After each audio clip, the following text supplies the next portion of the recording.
You're listening to a production of SportsLink Digital Radio. Hello, and welcome back to My 2 Cents. And this time, we're on SportsLink Digital Radio, presented by Victory Honda of Muncie. It's been a long time since we've had this show. The show was on WCRD. Really happy to be back here and on air and have a podcast here on SportsLink Digital Radio, presented by Victory Honda of Muncie. Ryan Stojetz and Evan Stowell are my guests today on the show. Guys, how you doing? Doing great to be here. I'm having a great time, and I can't wait to share my sports hot takes. Yep, and with that, we get right into Ball State sports this week. Ball State football, really a dominant home loss against Georgia Southern, and they will travel to Kalamazoo to take on Western Michigan, the first conference game of the week. Guys, that game as a whole was just really not good from top to bottom. It just really was not something that we were really looking forward to see. And how does Ball State really rebound from a loss like that, especially to a non-Power 5 team? I think the mentality has to just be it's a new season. You're 0-0. Yes, it was an ugly loss. It was a game that was at least expected to be a competitive one. But for Ball State, yes, a very disappointing outing, probably one of the most disappointing ones in recent memory. But they're going to Western Michigan, taking on a MAC West foe. The mentality just has to be, hey, these 8 weeks are going to determine where we finish in conference play and are going to determine if we have a chance to go to Detroit and play for a MAC championship. What's done is done. We're 0-0. It's a new year. That has to be the mentality. For me, I just think it's interesting when you look at Ball State's season, the ups and downs they've had. Obviously, you play Kentucky and Georgia. I don't think any of us really expected them to win that game. And then they beat Indiana State pretty dominantly. I mean, that was a pretty good game from the Ball State Cardinals. So I think a lot of us expected them to be in that game with Georgia Southern. I don't think anyone expected it to be a complete blowout in Georgia Southern's favor. So that was a bit of a surprise. But what I will say is, Georgia Southern's a better team than a lot of people give them credit for, and they have the ability to recruit in the South, which I think is a big advantage they have over a team like Ball State. Not saying that Indiana, born and raised guys aren't the best football players, but Georgia Southern has a lot of talent on there. It's produced some NFL guys. Jarek McKinnon, NFL running back, came from Georgia Southern. So there's a lot of talent on that team, and they played well. So I think, as Ryan was saying, I think they just need to look at it going forward, 0-0 season, and try to play well in the MAC. Well, I think any other coach that's not one of those Power 5 teams is always looking to the future, especially towards those conference games. They think, okay, we have an 0-0 slate. Now we're going to – this is the real competition that we've been preparing for all year. Absolutely. And I think that with the games against Kentucky and Georgia, those Power 5 teams in the SEC, I think SEC is some damn good football. They play some really solid football out there in the SEC. Not really competitively this year. We'll get into that later. But I think that with Ball State and Newton, Coach Newton's a really solid guy. Like, off the field, he's a really nice guy. But I think when it comes down to business, he's more really dialed in, as I would say. And I think this is one of the positives that you have with Coach New is the fact that his ability to lead a team on a football field, and with him having also that football experience that he's had in the past. He was a part of MAC championship teams. He was a part of just really competitive teams that Ball State has had. I think his connection is what's going to drive his team forward. Yeah, he's been around the block. Just something interesting to add is that you mentioned, that early test in the season with Kentucky and then also playing the defending national champs in Georgia. What's interesting is that this past week was Ball State's worst first quarter by far. They were up 7-3 against Kentucky in that first quarter. And yeah, it got ugly in the second quarter, but Ball State and Georgia, that was 0-0 after 15 minutes. So really interesting how really for the first time this year, Ball State was just completely flat out of the gate. So a lot of questions left to be answered, but hopefully they're answering some of those questions as we speak and preparing for Western Michigan. Yeah, as you mentioned, it's just odd that they, honestly, in my opinion, they played Georgia better than they did Georgia Southern, which I don't think that just doesn't make sense on paper. So that was definitely a bit odd. But, as you mentioned, all they can do is really focus going forward and trying to win those MAC games, because that's what matters, right? That's all that, your season's really based off if you're not a Power 5 team. So I think that they should just keep their heads down, try to stay confident. The Indiana State win was big. They won their home opener. So, I think I expected them to play a little bit better, but there's nothing you can do about it now. Just let the past be the past. And as Ted Lasso would say, just be a goldfish, right? Yeah. And just move on. And as we say that, we move on to Ball State field hockey. What an upswing they've had. 5 straight wins. They came from a 9 regular season game losing streak. 9 games. A losing streak that long is just unheard of. But they come in and they make it 5 in a row. They just knocked off Lindenwood a couple of days ago. They go into this weekend against Kent State. But one of the stars, Flor Knoper, she's just amazing at what she does. 2 hat tricks in 2 games. Just an incredible showing from her. Yeah, you said it, 2 hat tricks, 2 games. Also won MAC Player of the Week for a 2nd consecutive week. She's been firing on all cylinders, and as you said, Ball State field hockey on the rise for sure. And not only that, but Flor Knoper also was voted as the National Field Hockey Coaches Association Offensive Player of the Week. So that's a really big accomplishment for this program. But you talk about the upswing of this program because when Walsh came in, I mean, let's be honest, it was kind of a mess. And what she's been able to do in just her 2nd year, and it's just incredible what she's been able to do to recruit this much talent to this team and to build off of a roster that has already had so much defensive talent. It's just really incredible what you see coming out of Coach Walsh. Yeah, it really is, Dane, and I think what's really impressive is their ability to attack. I think they've really struggled in the past with getting, goals in the back of the net. Field hockey's not an easy sport, and their offense was not particularly good. This season, in their 5-game winning streak, which is their most amount of wins in field hockey since 2006, so they've had a really good upturn. They have been dialing on all cylinders on offense. We've seen Flor Knoper play really well.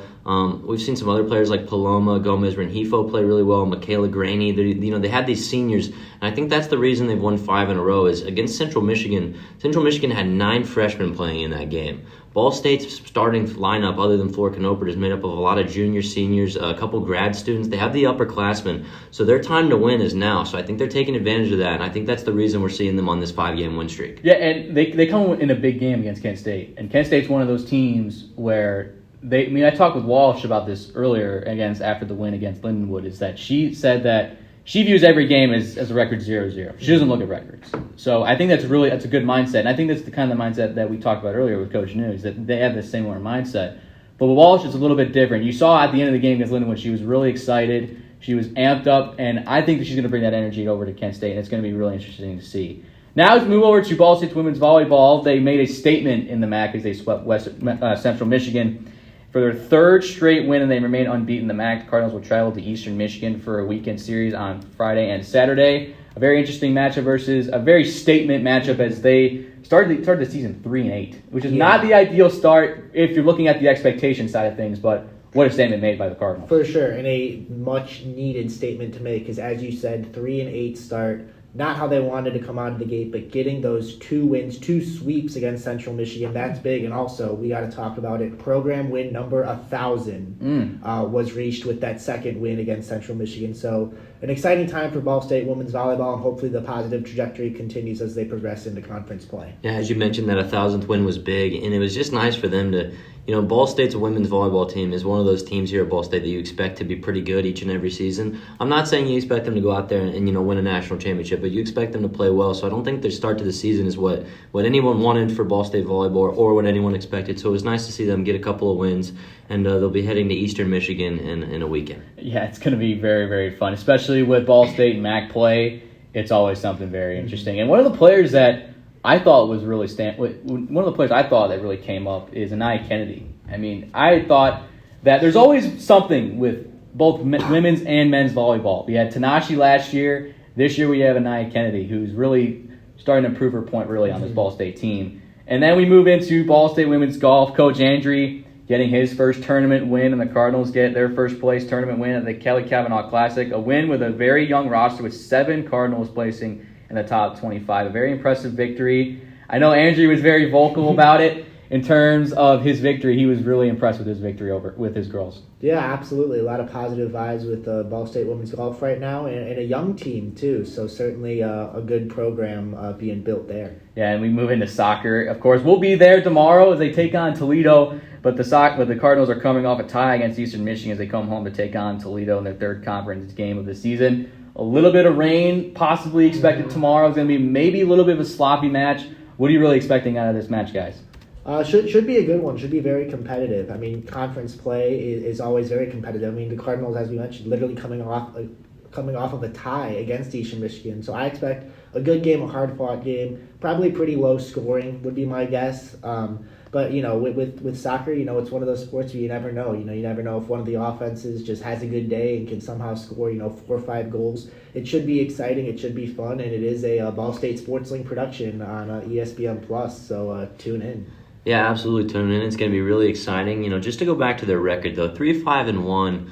I don't think shows the quality of this Ball State team. They had to play a couple of tough non-conference opponents early on in the season. They played Notre Dame, they played Loyola Chicago, Vanderbilt. So these are some good teams that are in maybe some better conferences. So I think in the MAC they've actually done pretty well. They beat Miami of Ohio 3-1, and obviously, as you mentioned, they tied Eastern Michigan 1-1. So they definitely are a better soccer team than that record shows. But now is the part of the season where when you're in the thick of that MAC play, where you need to start getting those wins, so that way you're a little better seated later on in the year. So I think this is a big game, obviously, for Ball State. Bit of a rivalry, Toledo, so it'll be really exciting. And then, obviously, we're really excited to have it on SportsLink. Yeah, definitely. We are really excited. I will be there running a camera tomorrow afternoon. It's going to be very exciting to see. Personally, I think I haven't seen, since I've been here, I have not seen really a lot of soccer. But soccer games, to me, are very interesting because when the stakes are in, and if you're watching soccer and the stakes are big, it can be a really fun match. World Cup soccer is maybe it's the thing I enjoy watching the most. So I think when you have the stakes there and when it's a good game, I don't think there's anything better than soccer. Now, obviously, you can have a couple, 0-0 tie bore fest, but that doesn't happen that often, and I don't think it's going to happen. I don't think it's going to happen tomorrow. I think it's going to be a good game, and I think it's going to be one to watch. Yeah, definitely. And that will end our Ball State recap as we move into the national circuit. And Evan, we had some breaking news earlier out of the basketball world. The Damian Lillard trade finally went down. What can you tell us about the trade? Well, I can tell you that Damian Lillard was traded to the Milwaukee Bucks. And wow. I think that's a shocker for me. I know, Dane, I think your reaction, and Ryan, I don't know about you, I think the reaction as well was just kind of shocked because all we heard about was Damian Lillard wanting to go to Miami. Mm-hmm. Yeah. I read all the speculation about Damian Lillard going to Miami. I thought he was going to go to Miami. I thought that Miami was going to give up a haul of players and Jimmy Butler was going to be happy, but not the case. And that Milwaukee team, they gave up Drew Holiday, but Portland got some pretty interesting pieces back. They get DeAndre Ayton, they get Drew Holiday back, and they get a lot of young talent, a lot of picks to choose from. So a great haul by Portland. Yeah, and from Portland's perspective, obviously it's a bittersweet feeling to say goodbye to one of your franchise's best players. But at the end of the day, I think they just understand where they are as a team. They need to get young players in the building. They need to look towards future drafts. And for Milwaukee, they're ready to compete for a championship. That's what that shows. Well, for me, the only thing I'm surprised about is, one, will Damian Lillard play for the Bucks? All he talked about was wanting to play in Miami. So the worry you have now is, will he sit out? I don't think he will, but that's what some other people around the office, if you would say today. I heard, I think Evan Miller was talking about that. So there was definitely some discussion about that. I don't personally think that's going to be a problem. I think the opportunity to play with Giannis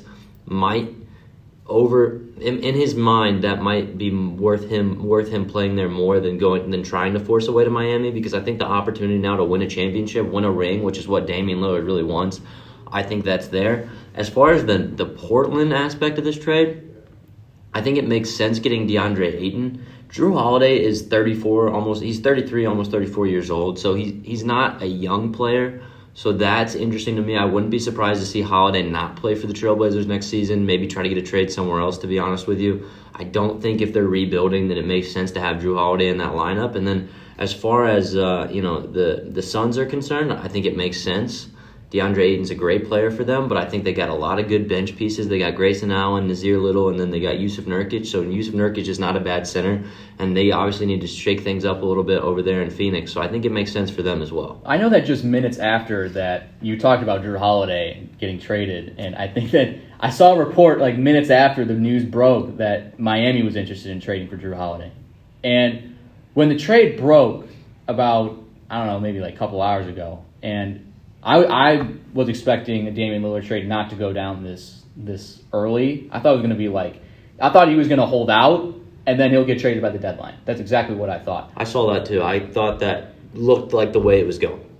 Yeah, for sure. And then especially with Milwaukee, it's a very interesting team because you also forgot they have Chris Middleton too. Yeah. And they talked about, the Bucks have talked about them being more of a perimeter team. But what if they're more of a perimeter team, where does that leave Giannis? Because Giannis is not a perimeter guy. I think the key is surrounding perimeter players with Giannis. I don't necessarily think Giannis needs to be a great three-point shooter. If you have four other guys on the court that can shoot threes and spread out and space the floor, I think that allows Giannis to be a beast in the paint, which is what they want. So I actually think this works out better for them. Yeah, for sure. And Giannis is such a good player. I love Giannis. And I'm from an hour away from Milwaukee, and It's funny because as soon as that trade broke, one of my friends who's a big time Bucks fan was blowing up my phone. I had 7 text messages in under a minute. That's just nuts. And That's excitement. He was like, we're going to the finals. And I'm like, whoa there, guy. Like, the season hasn't even started yet. And I know I talked about the title favorite. Milwaukee is currently the title favorite. I think they're like, what, plus 275 to win the title right now? I think that's fair though. Giannis basically, I'm not gonna say he won a championship by himself. Chris Middleton was there. They have a good team, but you had another star player, which Giannis really has never had another. Just listen. Chris Middleton's an all-star. Damian Lillard is a superstar. I don't think Giannis has ever played alongside another superstar like that. So I just think the opportunity of the way that could go, if it goes well, I think the opportunity to win another ring is absolutely there. And you talk about that Central Division with Cleveland, Chicago's sort of in there, Indiana's kind of in there, the Pacers are sort of in there, and then you add Damian Lillard to Milwaukee. Now, this division just got a whole lot more interesting, especially with all the talent that's already there. Donovan Mitchell's already in Cleveland. You got Zach LaVine in Chicago. Tyrese Halliburton is in Indianapolis. There's just so much star talent in that Central Division. It's going to be an interesting one. Yeah, fun one to watch for sure. Yeah, it's just is really interesting to see how it's going to be fun to see Damian Lillard and Donovan Mitchell go up against each other. That's the matchup I'm looking forward to coming this NBA season, and it's just going to be a fun NBA season, especially with Milwaukee favored to win this title now. Well, as you mentioned, that Central Division, it's going to be tough for anyone to win that division at this point, but I still think the Bucks are the favorite for that. I think before the season started, I might have been leaning Cavs. I think now I'm pretty on board with the Bucks, obviously, and I think it's unfortunate, but I think the Pacers are the worst team out of those 4. Wow. And I don't think they're even a bad team. And I love the Pacers. I don't think they're a bad team. I just think I've always liked the way Chicago's team's built. I love Zach LaVine. I'm a believer in Zach LaVine, so I think they're third. I think you put the Cavs second. I think the Bucks are obviously the clear favorites. Yeah, I think so too. But where does that leave Detroit then? Do you think that Detroit will finish above Indiana in the standings? No, I don't think so. No, not at all. Well, because even though Detroit has some good players, they're Detroit. True. That's like all you need to say. That's like you're really dissing Detroit here. Yeah, it's Detroit. I mean, listen, other than the Lions, there's not a single time where I can remember, man, I'm like, Detroit, they're going to have a chance this season. No one's ever said that about Detroit. They said that about the Tigers about in like 2010, 2011. Yeah. Then I was like 6, dude. I was playing Mario Kart. I don't remember that. True. That's true. I mean, it feels like a century ago when Detroit was actually like really, really good. The Red Wings were also good for a long time. Yeah, but they got the Lions, and we'll get to them in a little while. But as we transition, speaking of the Tigers, we transition over to baseball as the race in the MLB standings will come down to the final week as it's a really tight race in a lot of aspects, especially the NL wildcard. There's a lot of teams in that race. But let's stick with the AL East for right now. I mean, the Orioles are a team that we thought was pretty much dead in the water. We didn't think they were going to be anywhere near the expectations that they were this year. They've certainly exceeded the expectations. Adley Rutschman, oh my God, he is something else. Yeah, he really is. And how about the Baltimore Orioles? What a story. You know, they lost over 100 games just a few years ago, and now they have completely turned it around. They might win 100 games this year. They're 2.5 ahead of Tampa for the division at the time we record this. And the AL East is remarkable as a division. Like, even I think the Red Sox will probably finish last in the division. They'll still be close to a 500 ball club, which is remarkable. Yeah. So the AL East is great. Baltimore is great. So much young talent at the major league level already. But what is scary is that even in their farm system, they still have more young talent that hasn't even been brought up yet. Like Jackson Holliday, number 1 overall pick in the MLB draft. He's, I think, my age, 19, and he's already in AAA. So I don't know if they'll bring him up for this postseason, but who knows? Maybe opening day next year. That's another piece. Adley Rutschman, Gunnar Henderson, veterans like Cedric Mullins. They just have such a complete lineup. There's so much energy around that team, and they very well could be the number 1 seed in the American League. The Orioles are a team that I look at, and they're what I wish they're the perfect example of what tanking is supposed to do. And just not even tanking, just rebuilding in general. You know, I mean, seriously. And they did it quick. Like, it doesn't have to be 10 years of mediocrity. Like, you can turn it around quick if you have the right people in charge and you look for the right things in players. And speaking of Tampa, they've been riddled with injuries, I think, for like the last 2 years. Mm-hmm. And on their pitching staff. Especially on their pitching staff. And it's very interesting because they're only 2.5 back of the division. But with the pace the Orioles are doing, it's just I don't see the Rays catching up to them. And you mentioned the Red Sox and the Yankees. I think this is the first time that I saw something earlier. This is the first time in, I think, at least 30 years that we will see either the Red Sox or the Yankees in the postseason. Like it's just insane. It's strange. Two of the most iconic franchises, not just in baseball but in sports, both spending October on the couch this year. Yeah, true. And going back to you, Evan, if I know you're a man of hot takes, you already said that the Pacers will finish fourth out of that 5. Now, what do you think about this division race? Who do you think takes it? That's a good question, Dan. Honestly, I wish I knew. I don't know baseball like I know basketball or a lot of the other sports. That's a tough one. I'm going to be 100% honest with you. This has nothing to do with what we're talking about. I'm just sad about Shohei Ohtani. Really? I'm just sad about it. It's like it already happened, but I've been depressed. It's a shame and that's something where, I mean, I'm a White Sox fan, so after the White Sox traded Lucas Giolito and Ronaldo Lopez to the Angels, I was kind of rooting for those guys to get a chance at postseason play, but also just to get a healthy Mike Trout and Shohei Ohtani into the playoffs. That would just be so good for the sport of baseball. But just to go back to what you were talking about, though, I'm happy for the Orioles, and I'm also happy for baseball because you know what? I don't really like the Yankees or the Red Sox to know. I don't think anybody does. To know that I'm not going to have to watch them for the next month or two, it's a great feeling. Yeah, I don't think anybody likes the Yankees or the Red Sox. I'll be honest with you. And I'm not crapping all over Yankees and Red Sox fans. You can, though. That's a great. I love that you are.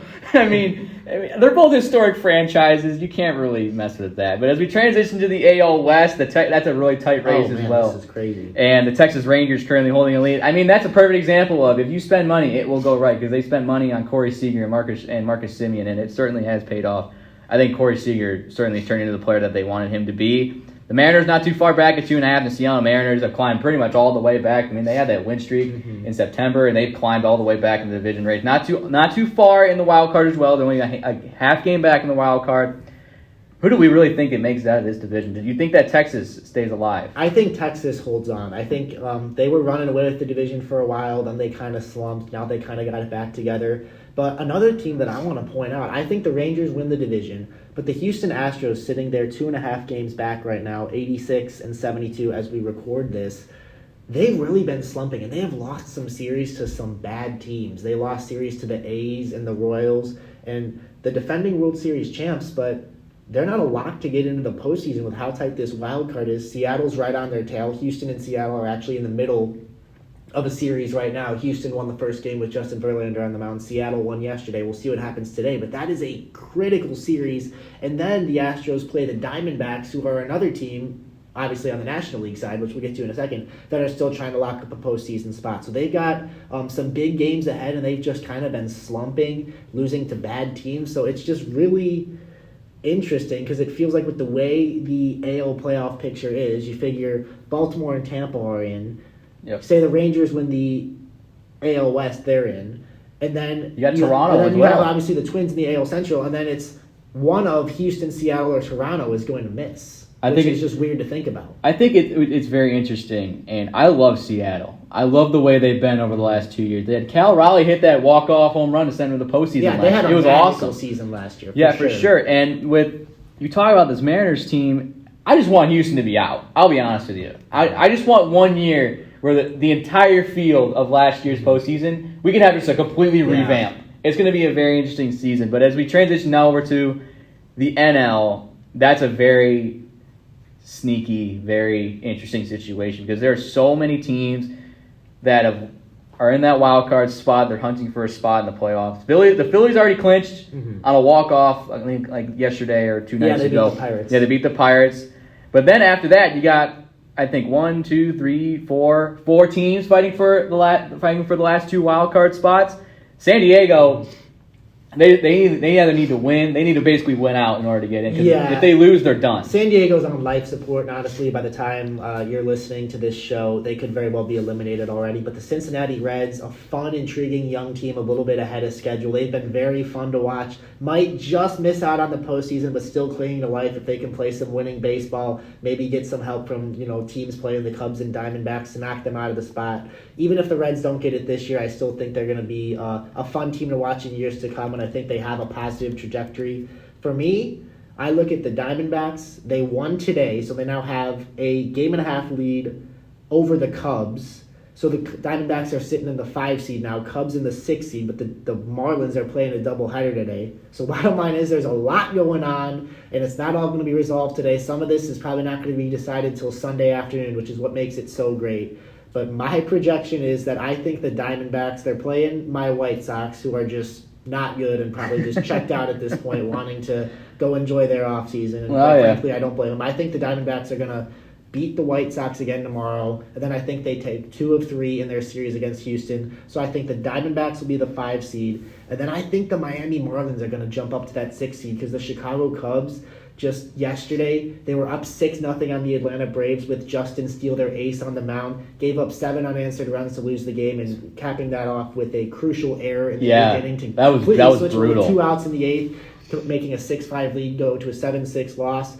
And the Cubs got to play 2 more against Atlanta, and I thought that if they were going to get one against the Braves, yesterday was their best chance with their ace Steele on the mound, and they had them. I'm sorry. I mean, they were right there. And if the Cubs missed the postseason by 1 game, you know that's the game that people are going to point to. So the Cubs, I think they lose the next 2 to the Braves, and then they go to Milwaukee. And yeah, Milwaukee's already clinched, but you know they don't want their division rivals in the playoffs. So I think Milwaukee beats them 2 out of 3 times.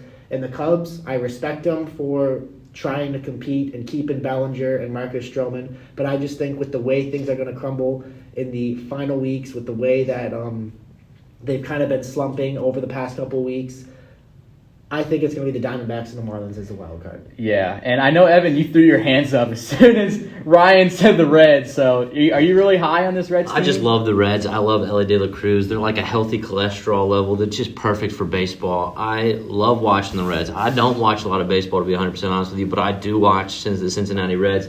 I love this young team. They're really exciting. They're a lot of fun. I'm a big Jonathan India guy. I love his locks. I love his hair. I think they're a great team. I'm not sitting here saying that it's the smart pick.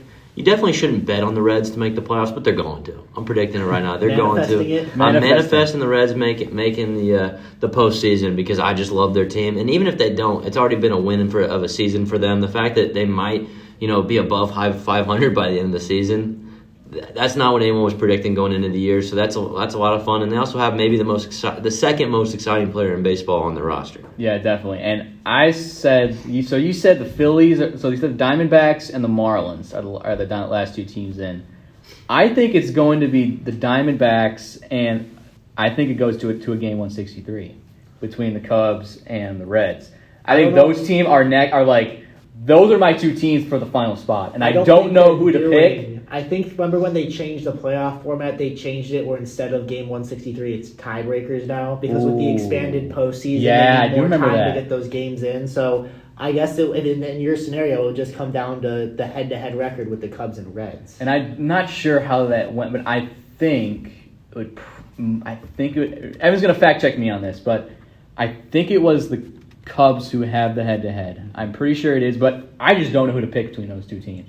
I love the Cubs, but at the same time, I want the Reds to get in because they just the turnaround that they've had is just unbelievable with Ellie De La Cruz. And Evan, you got an answer for me. I got an answer for you, Dane. I got good news for Reds fans. It's going their way. 6-7 is the series record. The Reds have 1 more win against the Cubs than the Cubs do against them, so it would be going the Reds' way. And with that series against the Braves. And just the Braves are just so Cubs good. do have a tough draw to end their season. Their fans do travel to Milwaukee, and I've experienced it that they do go. No matter if they're in Chicago, it doesn't matter if they're in Milwaukee. Like their fans will travel. I've seen it personally myself because I've gone to a Cubs and Brewers game in Milwaukee.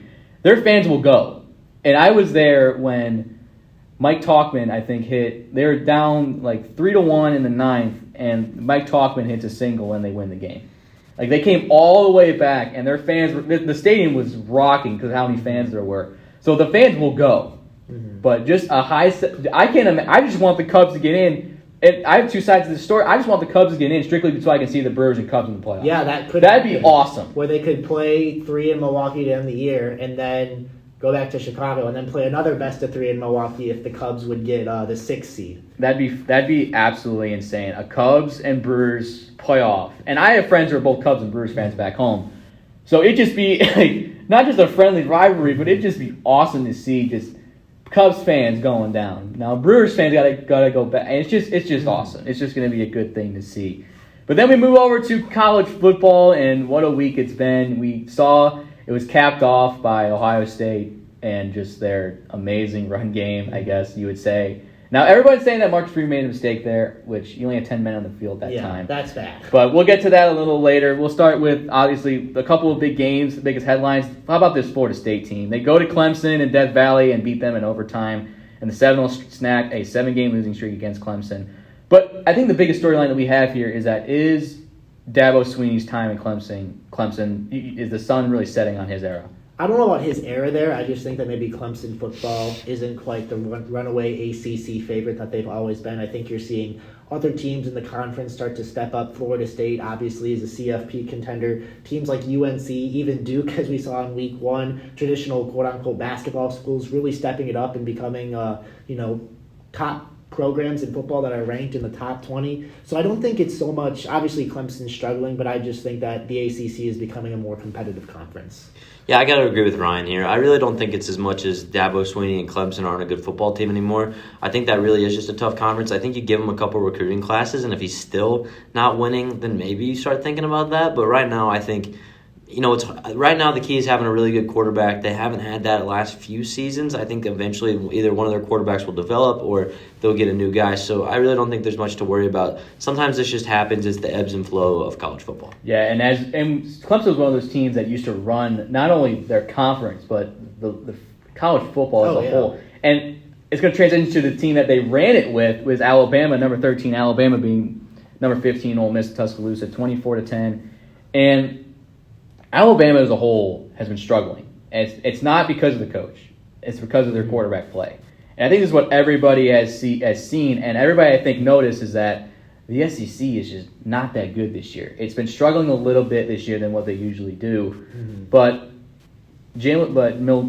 Milroe, who's quarterback for the Tide, both Ole Miss and the Tide struggled. I mean, Jackson Dart got sacked. It wasn't a traditional times. Ole Miss Alabama game. Correct. It was more of a defensive struggle. Yes, it was. And my question to you guys is, with Alabama's future at quarterback kind of a little bit uncertain because they had a little bit of a transfer between a freshman and then Milroe, what is really the future looking like for Alabama? I don't know. They've already tried all 3 guys. I think it's just going to be one of those years where they just don't have an elite quarterback. They don't have someone like Tua or someone like even Mac Jones, who they won a national title with. I think it's just going to come down to they're going to have to find different ways to win games. They're going to have to rely on their defense more, maybe run the ball a little bit more. In Milroe, he's a great runner. He's very athletic. I just don't know if he's developed enough as a passer to give that team a chance to compete for a national title. Yeah, I don't think they're going to compete for a national title. I think they'll be a top 15 team all season. I think Milroe's the guy they start for the rest of the year probably. As far as the SEC, I still think the national champion comes out of the SEC, so I don't think it's really a down year for them. I still think Georgia's one of the best top 5 teams in the country. I still think in my opinion, I think they won another national championship this year. Yeah, as we move over from the SEC to the Big Ten, how about this Penn State team? This is probably one of the best Penn State teams I have seen in a long time, I think since Saquon Barkley was around. And it's not even because of him, it's not even because of running backs, it's because of the quarterback play with sophomore Drew Allar. And just that defense with Penn State. And you think about Iowa historically, their defense historically is amazing. And they put up 31 points on it and shut Iowa out in amazing fashion in their whiteout game. And I get it, Penn State whiteout game, it's just insane to play there. But still, for them to play against a ranked team in Iowa and completely just annihilate their defense, are the Nittany Lions currently a college football contender? I think they are. I think their defense is really good. I think they have a good quarterback. As you mentioned, it's the best they've looked since Saquon Barkley was there. And that whiteout game might be the best recruiting pitch that they have when they go talk to recruits, because that's an awesome atmosphere. That is a top 5 atmosphere in college football, in my opinion, during the whiteout game. And I think this is a really good team. I think they're the best team in the Big Ten. I personally think they're better than Ohio State. I think they've looked better than Ohio State, so I think the Penn State Nittany Lions are going to have a better season, and I also like their quarterback a lot more than I like Ohio State's situation. And speaking, we'll get to that in a little bit, but before that, let's talk about Coach Prime and just the debacle in Eugene, Oregon. I mean, they got absolutely blown out. I mean, number 10 Oregon completely blows out Coach Prime. Now, I get they didn't have Travis Hunter, Yeah. who was a star player on their team. I get that.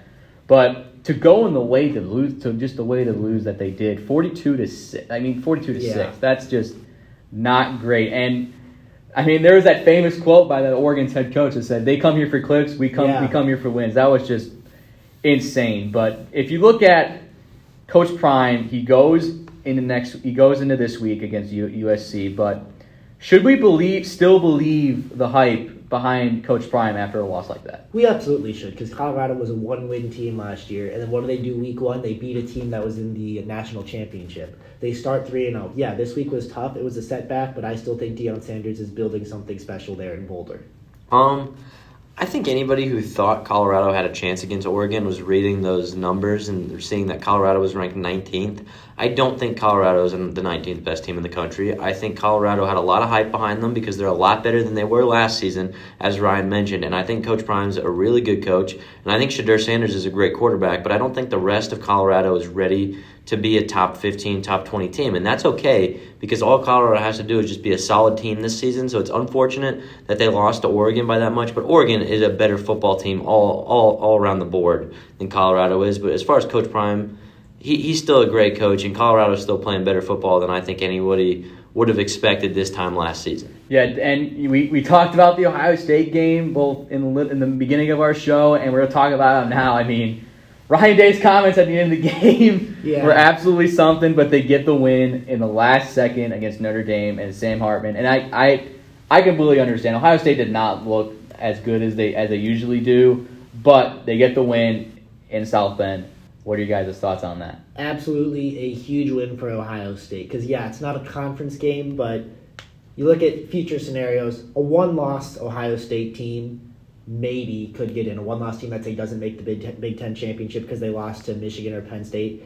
If they had one of those losses and a loss to Notre Dame and they were a two-loss team, forget it, you're not getting in. This was a huge win to put on their resume, something that'll be very important. This is going to be a game that one of those people come back to when we start getting towards those college football playoff rankings in November and December. It was an absolutely big win for Ohio State. It wasn't pretty. They didn't even play that great, but at the end of the day, they got it done at the end in those final minutes, the huge 3rd and 19 conversion, and then, of course, the running play to end the game as well. I guess technically not as time expired because they ended up adding a second, but a crucial that's a championship drive right there that Ohio State had at the end of the day. So not pretty, but they got it done, and they're still very much alive for the CFP.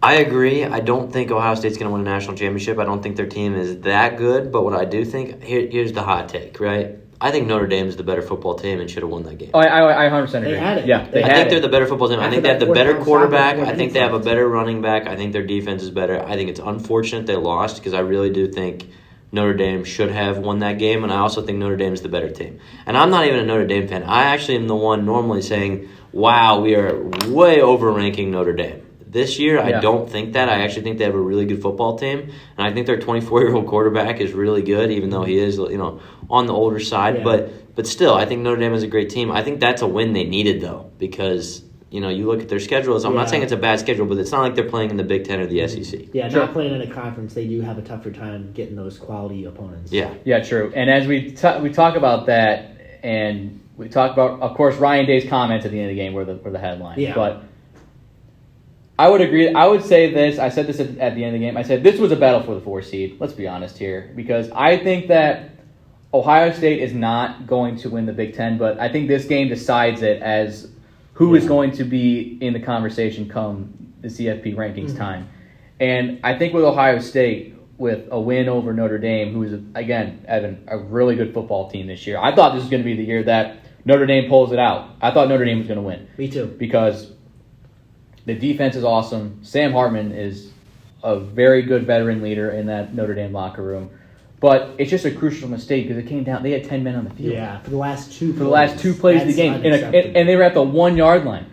Why would you need 10 guys if you're on the 1 yard line? You know what it reminds me of? It reminds me of when Tom Brady once thought that they had 5 downs. You remember that? He was pointing at it. He's like, in Chicago. Yeah, exactly. So it's just a crucial mistake, and it's not something you want to see. I think they needed that win. So, as you mentioned, just a real bad error at the wrong time. Yeah, and as we'll go into our pick'ems for college football this week. We'll start with our first one. Number 10, Utah visiting number 19, Oregon State. There's rain in the forecast in Corvallis, Oregon. Cam Rising will probably continue to sit on the sidelines as he's still waiting for that all clear from the doctor and is splitting reps this week in practice with Cam Johnson. I'm going to go with Oregon State in this one. I'm going to go with an upset. I think the rain will play a factor, and I think Oregon State finally comes back and gets a rebound win as they lost to Washington State last week.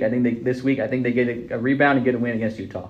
This is going to be a fun Friday night game. I'm taking the Utes. I think that they're kind of a team that's kind of flown under the radar. We've talked about the Pac-12. Obviously, Colorado's getting a lot of love. Washington, Oregon. I think Utah is still a team that could contend for a conference title. Give me the Utes on Friday. Evan, who do you got? Yeah, I'm with Ryan here. I think Utah takes this one, and I think pretty much for all the same reasons he mentioned, and I actually think the rain helps Utah and not Oregon State. Really? Okay. Then we'll move on to our next game. USC, we mentioned it before, USC going to Boulder, taking on Coach Prime and Colorado. And let's be honest here, we all love Coach Prime, but I think it's unanimous. Let's all say our answer at the same time. 1, 2, 3. USC. Thank you. Okay, USC is going to take that one. And then I think Colorado's a great team, but I think that Caleb Williams is just unbelievably good. I think he'll storm in Boulder, and it's just another stamp on the resume for Caleb Williams. Then we move over to Kentucky. We go over to Lexington, Kentucky. As number 22, Florida will take on Kentucky. I think Kentucky will win this one. I think Kentucky will take it, and strictly because I love Kentucky. I don't think Florida's that consistent of a football team. I think Kentucky takes it.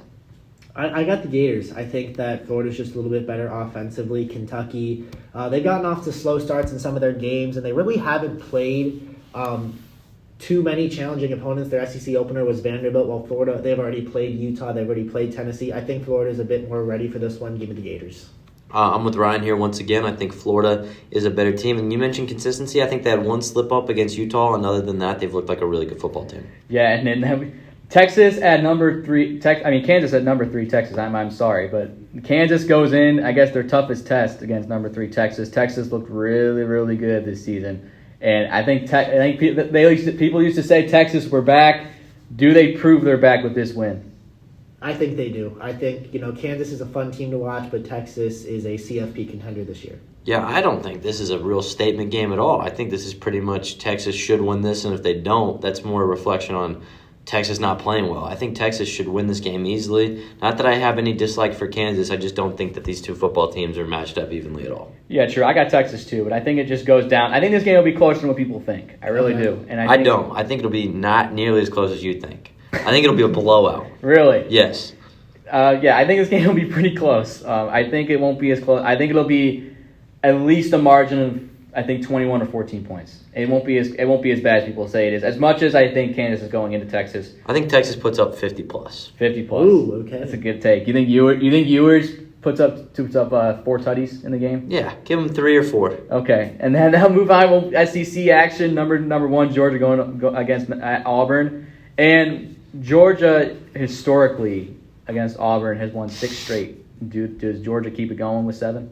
They do, but I just want to point out Georgia's gotten off to slow starts in a lot of their games, so don't be surprised if you're watching college football on Saturday and you see, Georgia and Auburn 7-3 in the second quarter, and then by the end of the third quarter it's like 35-3. I just feel like that's kind of how Georgia's been this season. Slow starts, but once you get a quarter and a half or so into the game, they really start pulling away. I think that's what we'll see. Auburn's going to be motivated for this game when the number 1 team comes into town trying to make a statement, but I think it's all Bulldogs in this one.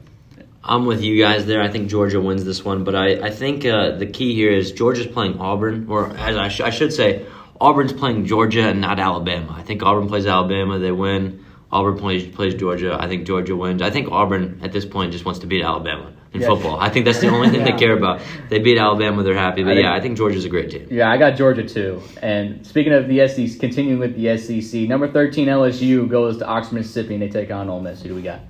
I got LSU, but this is a toss-up for me, so I could easily see either team winning. This should be one of the best games of the week. I think it's going to be pretty high scoring, but give me LSU in a shootout. I've actually just decided to change my mind. I was originally going to go with Ole Miss.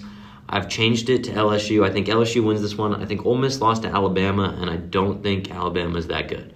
So I'm gonna go with LSU. That's actually not a bad take, Evan. I'm gonna stick with Ole Miss here because I stuck with my roots here. My grandpa's from Oxford. Shout out to him.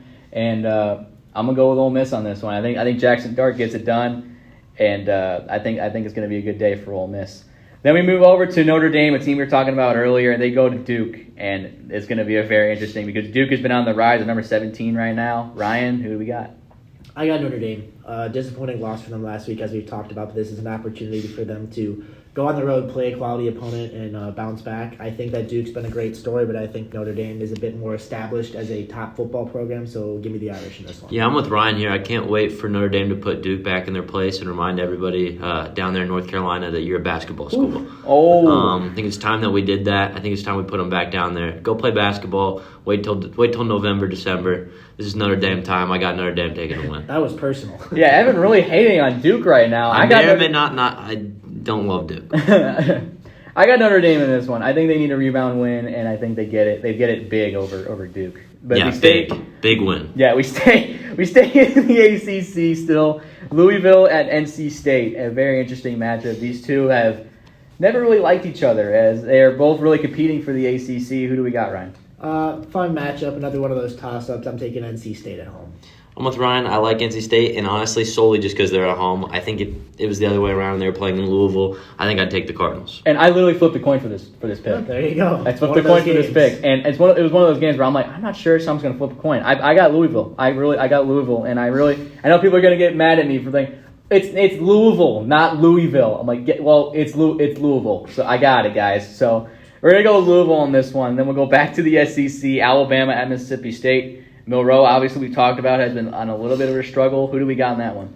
I got Alabama. Again, probably not a national title contender, but Alabama, I think, still a top 15 team in the country, and I think that they will find a way to start conference play 2-0. Here's what I'll say. I think this is key for Milroe. I think if he plays well here, it could be a good confidence booster. If not, and if they struggle against Mississippi State, I think that's going to be a bad omen for the rest of the season. Yeah, for sure. I got Alabama big on that one. I mean, Alabama needs to win, and I think they'll get it. Now, another game where we can obviously say this one together. It's number 2 Michigan at Nebraska. Coach Harbaugh two former NFL coaches going up against each other, and Harbaugh and Rule going up against each other. But at the same time, let's say it together. Okay, 1, 2, 3. Nebraska, Michigan. Just joking. Michigan. Yeah. We all got Michigan on that one. I think Michigan is easily the best team in the country. I think they're really? I do. I think they're the best team, the best looking team in the country, and I will say that being an Ohio State fan. So and it's just. Michigan's just has been dominant for the last 3 years. I think despite them losing to TCU, which it's fine, but I think Michigan gets it done in big fashion. Oh yeah, I think Michigan's a great regular season team. Mm-hmm. Absolutely. But then we move on to the Pac-12. Pac-12, number 7, Washington, Penix Jr. going to Arizona. Who do we think in that one? Washington's got one of the best offenses in the country. I think they put up 50 in this game and beat Arizona pretty decisively. Yeah, I think Michael Penix Jr. continues to rub salt in the wound to IU fans, and I think he goes out there and balls. Yeah, me too. I love Penix Jr. I will say this, and this is a hot take. I think Penix is a Heisman contender. Oh, he is, 100%. Yep. I think he's played incredibly this season. I think the only reason he doesn't win is because he's a lefty. And I legit think that he could. There's a good possibility that he wins the Heisman. Now, I don't know if Washington on the schedule plays USC. They do. Okay, so if Washington plays USC and Penix does better than Caleb Williams does, I think Penix Jr. gets the Heisman. Yeah, but I really do. Do you think Michael Penix? Never mind. That's a dumb question. It's okay. You might as well ask him right now. Well, it's like I just don't see. He's a good quarterback in college. I don't see him translating into the NFL. Really? I don't. I think that says a lot about Heisman Trophy winners, because the Heisman Trophy winners. We'll get to the NFL in a minute, but I think when it comes to Heisman Trophy winners, you got to look at them in terms. I look at them in all aspects of their play, their character, and how they do on a football field. Any player can look good. Let's be honest. Any 5-star quarterback can look good on a college field. Any one of them. And it's just a matter of what can the coaching and the talent do. So when I look at Penix Jr., he came from Indiana, and Indiana, let's be honest, when he came was not super, super great. Actually, when he went into Indiana? Mm-hmm.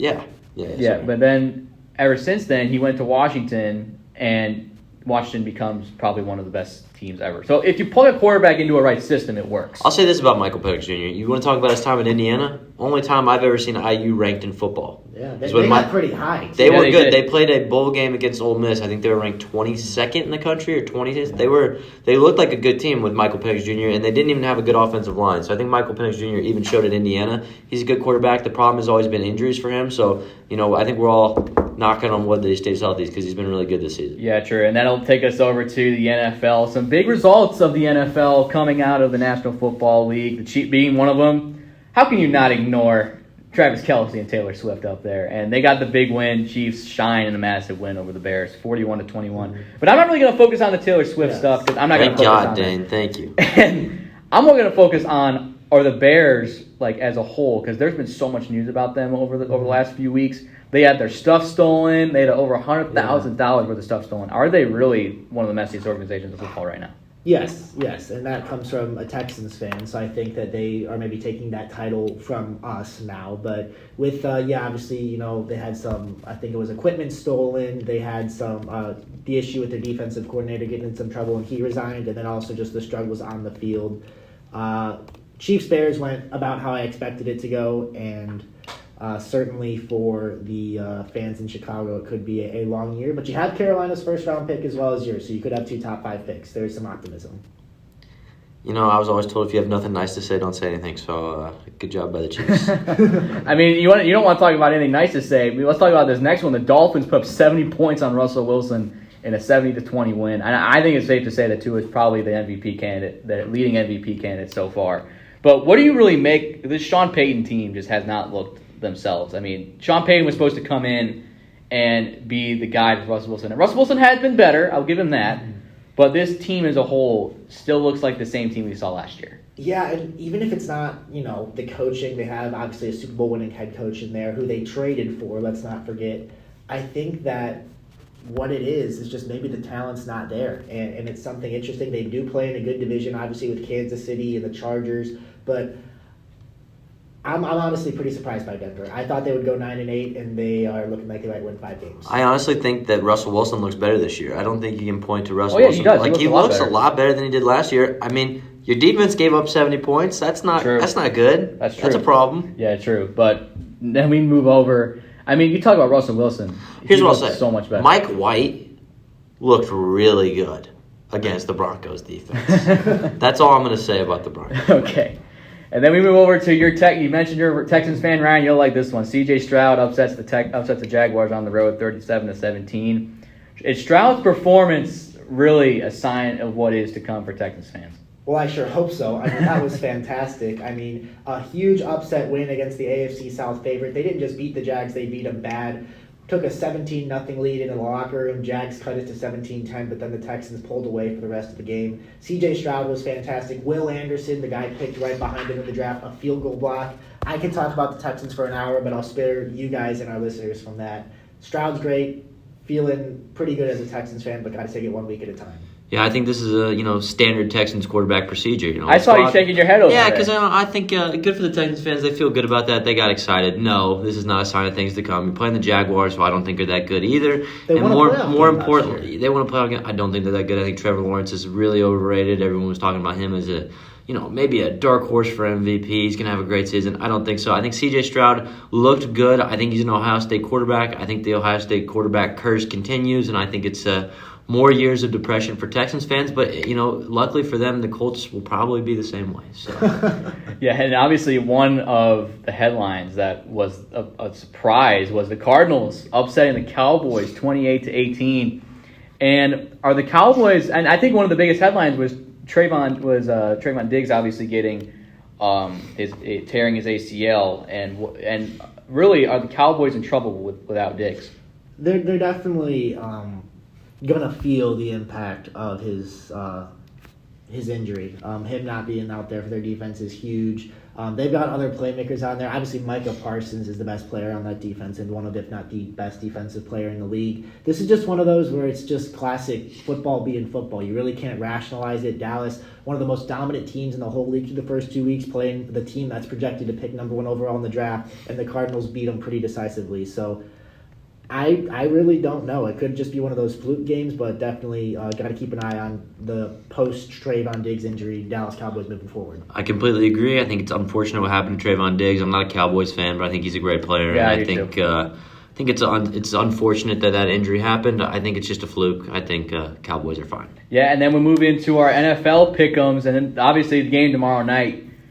Detroit travels to Green Bay to take on their arch nemesis, and Ryan, it's going to be a fun one on Thursday night. Who do you got? Fun NFC North game. I'm a Lions guy this year. They were my pick to win the You're a division Dan Campbell before the guy. year. I am a Dan Campbell guy. I love what he's building there. Give me the Lions in a fun back and forth NFC North game. And you pointed right at him, Evans. Yeah, I think I'm he's- pretty sure you're a Dan Campbell guy too. He's spot on. I'd run through a wall for MCDC. I think he's the best coach in the NFL. I'd pay him $1 billion to come coach for my team. I'd give him a lifetime contract. I love him. He drinks 2 Ventis in the morning. He's got 600 milligrams of caffeine going through him before 9 o'clock. I love MCDC. Give me the Lions. And I'm gonna go with you guys. I'm gonna go against you guys. I'm gonna go with the Packers here. And I just love Jordan Love. I love what he's been able to do. I saw the comeback against the Saints on Sunday. It's just been phenomenal. He did that against Derek Carr. Let's see what happens when he plays a good Lions defense. It's not happening. I think the Lions defense is really solid, by the way. I do think they're too. solid, but Yeah. I think Jordan Love gets it done. He's the third coming of Brett. He's the second coming of I Brett think the Favre. Packers QB dynasty continues. It does. I think it does. And that'll move up to to Green Bay's rival, the Chicago Bears, as Denver comes to town to take on Chicago. And this was a matchup that everybody looked at and they were like, oh my God, here we go. But I think it's going to be a fun one. I got the Bears in this one. I think they desperately need a win to get it. Wouldn't be surprised to see a tie, but I got the Broncos. I know that they just got beat pretty bad, but I think they win the battle of 0-3 teams. Dan, are you familiar with the Harlem Globetrotters? Yes, I am. Are you familiar with the team they play? No. The Washington Generals. This is a case of Generals versus Generals. This is a horrible football game. You got 2 really bad football teams playing. I actually, you know how you flipped the coin earlier? I flipped the coin for this one. I got the Bears winning just because Justin Fields is my fantasy quarterback, and my team is praying that he plays well this week, or else we're going to have to gut the whole organization. Yeah, and that'll transition us to the AFC North. We got Baltimore, Cleveland. I think it's unanimous that we all have the Ravens on this one. And Yeah, I think it's it'll a be a good good game. yeah, I think it'll be a good game too. I think it'll be closer than what people think, but I think we all have the Ravens on this one. Yeah, I think the Ravens are better than they showed against the Colts. I think they're a good football team. Yeah, for sure. And then I'll move us to a matchup in the South with Atlanta going to take on Jacksonville, and it's going to be a fun one. I think the Falcons are a team that a lot of people are not taking for granted, and I think the Falcons are a good team, especially with Bijan Robinson coming to town. So I got the Falcons against the Jacksonville Jaguars. Falcons have been fun, but I got the Jags. They're playing in London, which is like their second home. I think they bounce back from a disappointing loss and get the win. I'm flying with the Falcons here. I think just for all the reasons Dane mentioned, I think they're flying under the radar a little bit. I think they played well this season, and I don't think Jacksonville is that good. And then we move on to an AFC East matchup. We got Miami going to Buffalo to take on the Bills. And we already talked about Tua. I think Tua gets it done against the Buffaloes. Or against the Bills, sorry. I meant to say, it's really confusing with Buffalo. Yeah, and their mascots. Yes, Buffalo. yes, I it get is. that. I got the Dolphins. I'm not picking against the Dolphins until they give me a reason to. I think that they are a team that, when you look at Kansas City struggling, you look at Cincinnati struggling, who could be that team that kind of jumps up and takes control of the AFC? It could be the Dolphins. Give me Miami in this one. Yeah, like Dory from Finding Nemo, I think the Dolphins are just going to keep swimming this weekend. Oh, man, this is why I love you. And then we move on to the Bengals going to the Music City in Nashville and taking on the Titans. And the Titans have really, I think the Titans are just a mess right now. So I got the Bengals. And the Bengals finally moved to 500 at 2-2. Yeah, Bengals slow start, but I think it was encouraging to see how their defense played. I think that they're still one of the top teams in the NFL when Joe Burrow is healthy. Maybe not there yet, but give me the Bengals. I think people are forgetting the Bengals like to do this at the start of every season where they lose a few games and make people kind of think, they're not that good. And then they go on a 6 or 7 game win streak. I'll take the Bengals. Then we got the Buccaneers going to the Saints in an NFC South matchup. I know Baker Mayfield's struggling, but I'm a Baker Mayfield guy. I love Baker Mayfield. I mean, being a Browns fan, you gotta love Baker Mayfield. So give me the Bucs. I got the Saints in this one. I know that maybe we're not sure about Derek Carr's status. He's kind of been week to week. But even if it's Jameis Winston, I think he's one of the better backups in the league, and I think he shows out against his former team. You know, believe it or not, I actually think Baker Mayfield played okay against the Eagles. I mean, he threw an interception, he had a touchdown, but I don't think it was his fault that they lost. I think there was a lot of other factors. The Eagles are a really good football team. I'll take the Bucs. And then speaking of the Eagles, the Washington Commanders come to town to take on Philadelphia. Who do we got? I think it's all unanimous. The Eagles are a great team. I got the Eagles. Eagles, I got them in this one. I still don't think they've been playing as good as they can, but they're still good enough to win this game. Yeah, easy pick for me. I'll take the Eagles. And I think we also have another unanimous pick with this next game, Minnesota going to Carolina. And Minnesota definitely needs a win. I think they get it here against Carolina. They're both 0-3, but yeah, I got the Vikings in another winless versus winless. I think the Vikings are a decent 0-3 team, and I think Carolina is an 0-3 team that's actually should be 0-3. Wow.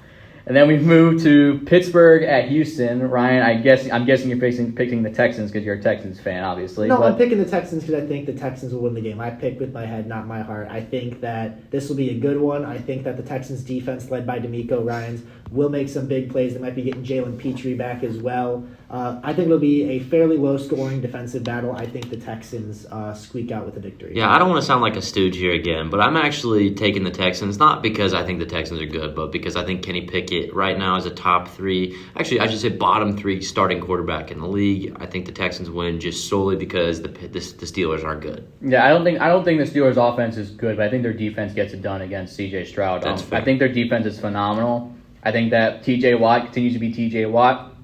I think the Steelers get it done. Well, you're right. I think the Steelers do have a really good defense. I just think Kenny Pickett, and you know what? I actually liked Kenny Pickett coming out of college. Something about the way he's playing, though, just doesn't look confident in the pocket. He's struggling to make those throws. I think it would have been better if he didn't have to start last year, but obviously that was just kind of their only option. So, yeah. But Kenny Pickett is not playing particularly well this season. And that'll move us to an AFC West matchup between the Raiders and the Chargers. And Jimmy Garoppolo had a really struggling game against who is the team they played? Pittsburgh. Thank you. They had a struggling game against Pittsburgh, and I think that Jimmy G comes in to Los Angeles and gets a win over the Chargers. I mean, it's a Chargers game, so you know it's going to be decided in the last 30 seconds of the game. Yep. But I think the Chargers get the win. Yeah, I'm going to go with Justin Herbert as well, and I think the Chargers win. Now that'll leave us to New England and Dallas, and again, losing Trayvon Diggs really does hurt, and I think the Patriots get it done against Dallas. I don't. I still think Dallas's defense is good enough to stifle a less than explosive Patriots offense. Give me the Cowboys in this one. Yeah, I'm with Ryan. The Patriots offense isn't great. If there's one game where it's like, man, you're not going to get exposed in your secondary because Trayvon Diggs isn't there, I think this is the one. I'm going to take the Cowgirls. The Cowgirls. And as we move in to a couple of our last matchups, I think we already know who's going to win this one. Arizona at San Francisco. Let's say it all together for the third and final time. 1, 2, 3. 49ers. Thank you. They just looked dominant all season with Nick Bosa. Arizona last week, though. No, I'm kidding. I got the Niners. Yeah, no. I love Arizona, but I think 49ers are just way too good. Then we move over to the Sunday night football game. Kansas City going to the Jets. Jets. They're going to take them on the Jets. But they're without Aaron Rodgers, obviously, because of the injury. Zach Wilson going to probably start again this week against the Kansas City Chiefs. Who do we got in this one? I got Kansas City, and it's a shame because this is one of those where you really wish Aaron Rodgers was healthy because that would be one of the best games, if not the best game of the week. I really like the Jets' defense. I think they have a top 5 defense in the league, but Mahomes is going to do what he does. Chiefs win. This is a tough one for me, but I'm going to go Chiefs. I think the Jets... Then the season's over without Rodgers. I think their season's over without Rodgers. I really want to pick the Jets. I like the Jets. I really like Garrett Wilson.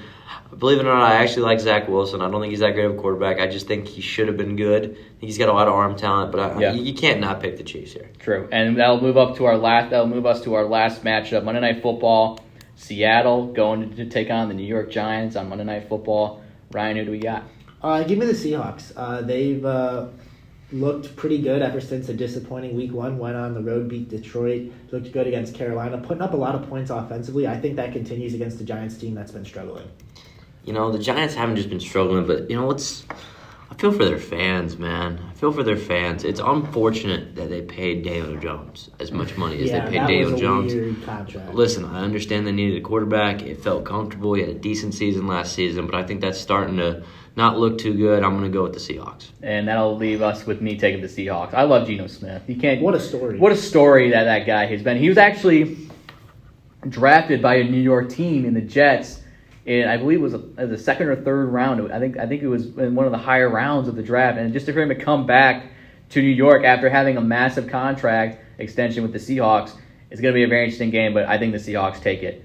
But that'll leave us with this first episode of My 2 Cents. Thanks you for listening. And guys, thank you for coming on the show. It's been a pleasure talking to you guys. Thanks for having me. Yeah, thanks for having us. A lot of fun. Yeah, you can tune in every Wednesday, and we will possibly have episodes, special episodes. We'll probably have one on Monday to discuss the MLB postseason starting, and it's going to be a very fun one. Thank you for listening. This has been a presentation of My 2 Cents, presented by SL Digital Radio, presented by Victory Honda of Muncie. This has been a production of SportsLink Digital Radio.